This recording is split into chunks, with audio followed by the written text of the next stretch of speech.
Untuk teman-teman yang amat dihormati sekalian, selamat datang ke channel Vels Lifestyle. Terima kasih karena masih setia di dalam channel ini. Saudara-saudara, kita dikejutkan baru-baru ini dengan keputusan mahkamah DNEE ataupun membebaskan tanpa dilepaskan kepada Zahid Hamidi yang sebelum ini berhadapan dengan 47 pertuduhan. Pada akhirnya, timbalan Perdana Menteri ataupun Presiden UMNO tersebut telah dibebaskan tanpa dilepaskan, dan ini mengundang banyak respon dari kepimpinan politik, bukan saja dari kepimpinan pembangkang, namun dari kepimpinan kerajaan sendiri. Dan sudah pasti rakyat Malaysia, sudah pasti juga kepada pengundi-pengundi Barisan Nasional ataupun pengundi Zahid, dan bahkan haters ataupun yang tidak mengundi Zahid pasti akan bersuara memberikan komen berkenaan dengan ini. Tapi di banyak-banyak komen itu kita menantikan apakah yang akan dilakukan SPRM. Nah, saudara-saudara, dalam sebuah artikel dari sinarharian.com, SPRM, siasat lanjut kes pecah amanah, rasuah libat Yayasan Akal Budi. Ketua Pesuruhjaya Suruhanjaya Pencegahan Rasuah Malaysia SPRM, Tan Sri Azam Baki berkata, beliau menyerahkan kepada pegawai penyiasat SPRM untuk menyiasat lanjut kes pecah amanah, rasuah dan pengubahan wang haram yang berkaitan dengan dana Yayasan Akal Budi. Saya serahkan kepada pegawai penyiasat saya untuk menyiasat perkara ini, katanya kepada pemberita selepas merasmikan persidangan penyelidikan governance, integrity, dan anti rasuah peringkat kebangsaan.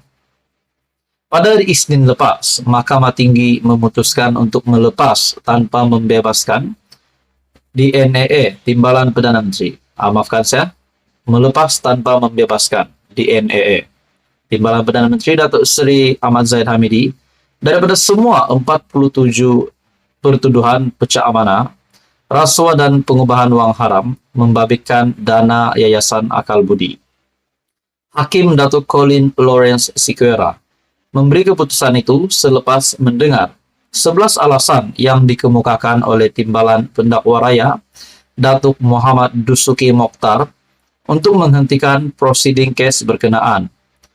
Jabatan Peguam Negara ataupun AGC memaklumkan permohonan pihak pendakwaan untuk melepas tanpa membebaskan DNEE Ahmad Zahid daripada semua 47 pertuduhan dibuat berdasarkan alasan dikemukakan dan diterima oleh mahkamah. Hakim Siqueira yang membuat keputusan tersebut menyatakan alasan yang dikemukakan oleh pihak pendakwaan adalah kuku. Nah, saudara-saudara, setelah keputusan mahkamah untuk melepas tanpa membebaskan Zahid, akhirnya beberapa pemimpin yang terkenal telah bersuara.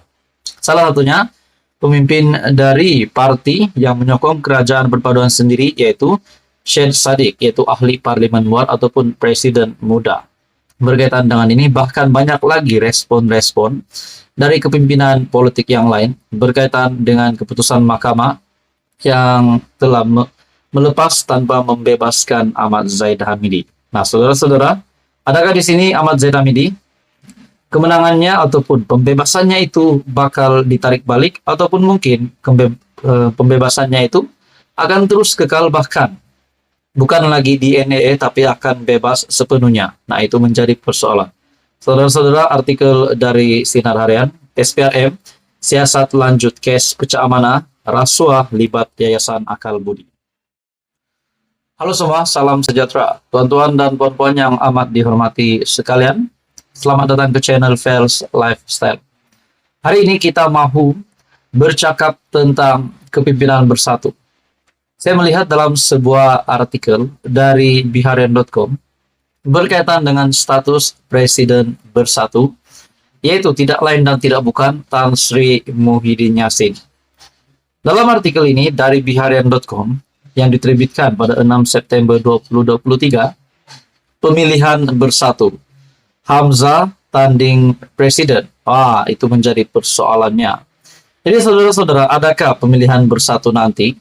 Adakah Tan Sri Muhyiddin Yassin akan meletakkan jawatan, akan melepaskan jawatan, ataupun tidak akan bertanding untuk merebut ataupun mengekalkan jawatan beliau sebagai Presiden Bersatu.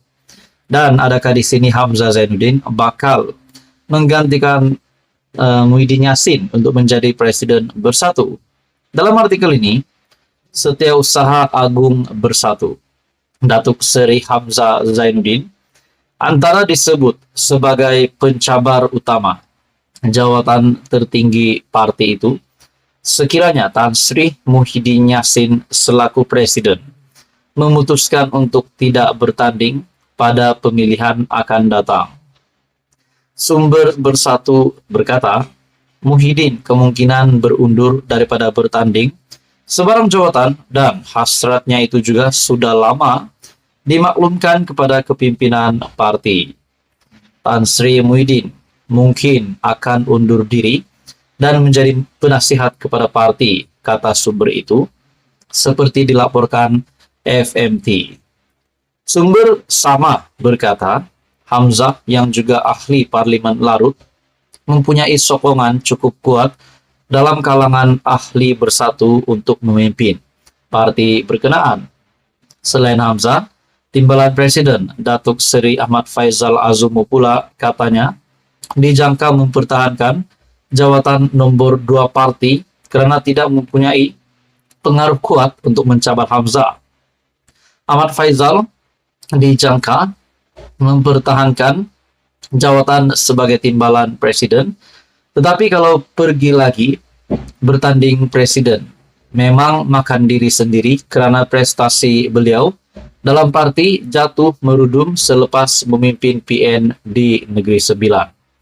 Hamzah pula sebaliknya, credibility beliau terbukti dengan memegang pelbagai jawatan, antaranya ahli Parlimen Larut, Ketua Pembangkang di Dewan Rakyat, dan Setiausaha Agung Bersatu, serta Perikatan Nasional. Memang laluan mudah untuk Hamzah menang tanpa bertanding.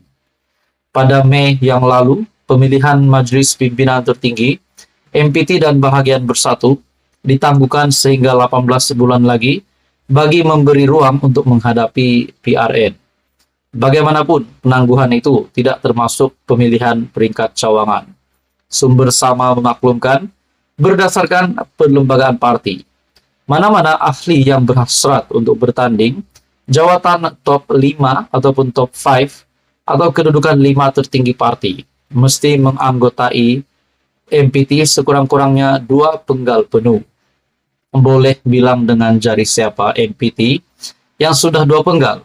Hamzah Ahmad Faizal, Datuk Wan Saiful Wanjan, Datuk Seri Dr. Ronald Kiandi, Datuk Rosol Wahid, Datuk Dr. Razli Jidin antaranya, kata sumber itu. Ditanya mengenai Datuk Seri Muhammad Azmin Ali. Wah, ini yang kita mau dengar.